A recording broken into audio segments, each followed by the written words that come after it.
Hi all, galactic ക്വിസിൻ്റെ മറ്റൊരു പുതിയ വീഡിയോയിലേക്ക് ഏവർക്കും സ്വാഗതം. അഖില കേരള വായനോത്സവം ലൈബ്രറി കൗൺസിൽ ക്വിസ് താലൂക്ക് തല മത്സരത്തിലേക്ക് ആവശ്യമായ ചോദ്യോത്തരങ്ങളാണ് ഈ വീഡിയോയിൽ ഉൾപ്പെടുത്തിയിരിക്കുന്നത്. ഇത് എല്ലാവർക്കും വളരെയധികം യൂസ്ഫുൾ ആകുമെന്ന് പ്രതീക്ഷിക്കുന്നു. ആദ്യത്തെ ചോദ്യം, കേണലിന് ആരും എഴുതുന്നില്ല എന്ന കൃതിയുടെ കർത്താവ് ആരാണ്? ഉത്തരം Gabriel Garcia Marquez. Gabriel Garcia Marquez ആണ് കേണലിന് ആരും എഴുതുന്നില്ല എന്ന കൃതിയുടെ കർത്താവ്. അടുത്ത ക്വസ്റ്റ്യൻ, പവിഴപ്പുറ്റുകൾ കടലിലെ മഴക്കാടുകൾ എന്ന കൃതി എഴുതിയത് ആരാണ്? ഉത്തരം അരുൺ അലോഷ്യസ്. അരുൺ അലോഷ്യസ് ആണ് പവിഴപ്പുറ്റുകൾ കടലിലെ മഴക്കാടുകൾ എന്ന കൃതി എഴുതിയത്. അടുത്ത ക്വസ്റ്റ്യൻ, കേണലിന് ആരും എഴുതുന്നില്ല എന്ന കൃതി മലയാളത്തിലേക്ക് വിവർത്തനം ചെയ്തത് ആരാണ്? ഉത്തരം ഐമനം ജോൺ. ഐമനം ജോൺ ആണ് കേണലിന് ആരും എഴുതുന്നില്ല എന്ന കൃതി മലയാളത്തിലേക്ക് തർജ്ജമ ചെയ്തത്. അടുത്ത ക്വസ്റ്റ്യൻ, കേണലിൻ്റെ മകൻ്റെ പേര് എന്താണ്? ഉത്തരം അഗസ്റ്റിൻ. അഗസ്റ്റിൻ എന്നതാണ് കേണലിൻ്റെ മകൻ്റെ പേര്. അഗസ്റ്റിൻ്റെ തലതൊട്ടപ്പൻ ആരാണ്? ഉത്തരം സബാസ്. സബാസ് ആണ് അഗസ്റ്റിൻ്റെ തലതൊട്ടപ്പൻ. അടുത്ത ചോദ്യം, കേണൽ തനിക്ക് കത്തുകൾ വരുമെന്ന് പ്രതീക്ഷിച്ചു പോകുന്ന ദിവസം ഏതാണ്? ഉത്തരം വെള്ളിയാഴ്ച. വെള്ളിയാഴ്ചയാണ് കേണൽ തനിക്ക് കത്തുകൾ വരുമെന്ന് പ്രതീക്ഷിച്ച് പോകുന്നത്. കടലിലെ മഴക്കാടുകൾ എന്നറിയപ്പെടുന്നത് എന്താണ്? ഉത്തരം പവിഴപ്പുറ്റുകൾ. പവിഴപ്പുറ്റുകളാണ് കടലിലെ മഴക്കാടുകൾ എന്ന് അറിയപ്പെടുന്നത്. ഭൂമുഖത്ത് ജീവികളാൽ സ്വാഭാവികമായി നിർമ്മിക്കുന്ന ഏറ്റവും വലിയ നിർമ്മിതി ഏതാണ്? ഉത്തരം പവിഴപ്പുറ്റ്. പവിഴപ്പുറ്റാണ് ഭൂമുഖത്ത് ജീവികളാൽ നിർമ്മിക്കപ്പെടുന്ന സ്വാഭാവികമായ ഏറ്റവും വലിയ നിർമ്മിതി. അടുത്ത ക്വസ്റ്റ്യൻ, എന്തുതരം വസ്തു കൊണ്ടാണ് പവിഴപ്പുറ്റുകൾ നിർമ്മിക്കപ്പെട്ടിട്ടുള്ളത്? ഉത്തരം കാൽസ്യം കാർബണേറ്റ് സ്രവങ്ങളാൽ. കാൽസ്യം കാർബണേറ്റ് സ്രവങ്ങളാലാണ് പവിഴപ്പുറ്റുകൾ നിർമ്മിക്കപ്പെട്ടിട്ടുള്ളത്. ഇന്ന് ലോകത്തിൻ്റെ പല ഭാഗങ്ങളിലായി എത്ര ചതുരശ്ര കിലോമീറ്ററാണ് പവിഴപ്പുറ്റുകൾ കാണപ്പെടുന്നത്? ഉത്തരം 2,84,300 ചതുരശ്ര കിലോമീറ്റർ.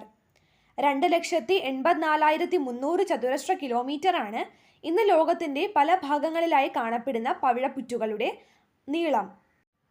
ലോകത്ത് ഏറ്റവും കൂടുതൽ പവിഴപ്പുറ്റുകൾ ഒരുമിച്ച് കാണപ്പെടുന്നത് എവിടെയാണ്? ഉത്തരം ഓസ്ട്രേലിയയിലെ ഗ്രേറ്റ് ബാരിയർ റീഫ്.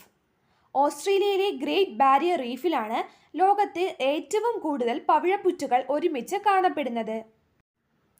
വലിയ വലിയ പവിഴപ്പുറ്റുകൾ എവിടെയാണ് സാധാരണ കാണപ്പെടാറുള്ളത്? ഉത്തരം ആഴം കുറഞ്ഞ ഉഷ്ണമേഖലാ പ്രദേശങ്ങളിൽ. ആഴം കുറഞ്ഞ ഉഷ്ണമേഖലാ പ്രദേശങ്ങളിലാണ് സാധാരണയായി വലിയ വലിയ പവിഴപ്പുറ്റുകൾ കാണപ്പെടാറുള്ളത്. അടുത്ത ക്വസ്റ്റ്യൻ, തീരപ്രദേശവുമായി യാതൊരു ബന്ധവുമില്ലാതെ ഉൾക്കടലിൻ്റെ അടിത്തട്ടിൽ നിന്നും മുകളിലേക്ക് രൂപപ്പെടുന്ന പവിഴപ്പുറ്റുകളുടെ പേര് എന്താണ്? ഉത്തരം തട്ട് പവിഴപ്പുറ്റുകൾ. തട്ട് പവിഴപ്പുറ്റുകൾ എന്നാണ് തീരപ്രദേശവുമായി യാതൊരു ബന്ധവുമില്ലാതെ ഉൾക്കടലിൻ്റെ അടിത്തട്ടിൽ നിന്നും മുകളിലേക്ക് രൂപപ്പെടുന്ന പവിഴപ്പുറ്റുകൾക്ക് വിളിക്കുന്ന പേര്. മില്ലിപോറ കോറലിൻ്റെ മറ്റൊരു പേരെന്താണ്? ഉത്തരം ഫയർ കോറൽ. ഫയർ കോറൽ എന്നാണ് മില്ലിപോറ കോറലിൻ്റെ മറ്റൊരു പേര്.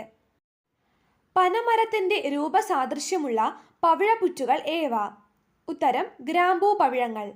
ഗ്രാമ്പൂ പവിഴങ്ങളാണ് പനമരത്തിൻ്റെ രൂപസാദൃശ്യമുള്ള പവിഴപ്പുറ്റുകൾ. പവിഴപ്പുറ്റുകൾക്കുണ്ടാകുന്ന കറുത്ത കുത്ത് രോഗത്തിൻ്റെ മറ്റൊരു പേര് എന്താണ്? ഉത്തരം ഡാർക്ക് സ്പോട്ട് രോഗം. ഡാർക്ക് സ്പോട്ട് രോഗം എന്നാണ് പവിഴപ്പുറ്റുകൾക്കുണ്ടാകുന്ന കറുത്ത കുത്ത് രോഗത്തിൻ്റെ മറ്റൊരു പേര്. കോറലുകളുടെ എണ്ണം വർദ്ധിപ്പിക്കുന്നതിനുള്ള ഒരു അലൈംഗിക പ്രത്യുൽപാദന രീതി ഏതാണ്? ഉത്തരം ഫ്രാഗിംഗ്. ഫ്രാഗിംഗ് എന്നതാണ് കോറലുകളുടെ എണ്ണം വർദ്ധിപ്പിക്കുന്നതിനായുള്ള ഒരു അലൈംഗിക പ്രത്യുൽപാദന രീതി. ഏതൊക്കെ അസുഖങ്ങൾക്കുള്ള ചികിത്സയ്ക്ക് ഉപയോഗിക്കുന്ന രാസസംയുക്തങ്ങൾ പവിഴപ്പുറ്റുകളിൽ നിന്നുമാണ് ഉൽപ്പാദിപ്പിക്കുന്നത് എന്ന് പഠനങ്ങൾ തെളിയിക്കുന്നത്? ഉത്തരം അർബുദം, ഹൃദയരോഗങ്ങൾ. അർബുദം, ഹൃദയരോഗങ്ങൾ തുടങ്ങിയവയുടെ ചികിത്സയ്ക്ക് ഉപയോഗിക്കുന്ന രാസസംയുക്തങ്ങൾ പവിഴപ്പുറ്റിൽ നിന്നും ഉൽപ്പാദിപ്പിക്കുന്നുവെന്നാണ് പഠനങ്ങൾ തെളിയിക്കുന്നത്.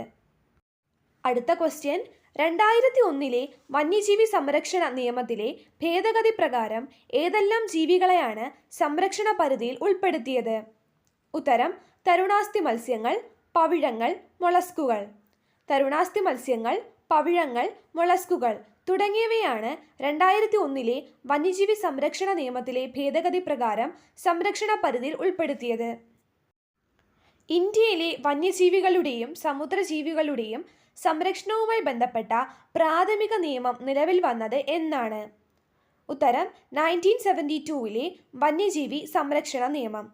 1972 വന്യജീവി സംരക്ഷണ നിയമമാണ് ഇന്ത്യയിലെ വന്യജീവികളുടെയും സമുദ്രജീവികളുടെയും സംരക്ഷണവുമായി ബന്ധപ്പെട്ട് നിലവിൽ വന്ന പ്രാഥമിക നിയമം.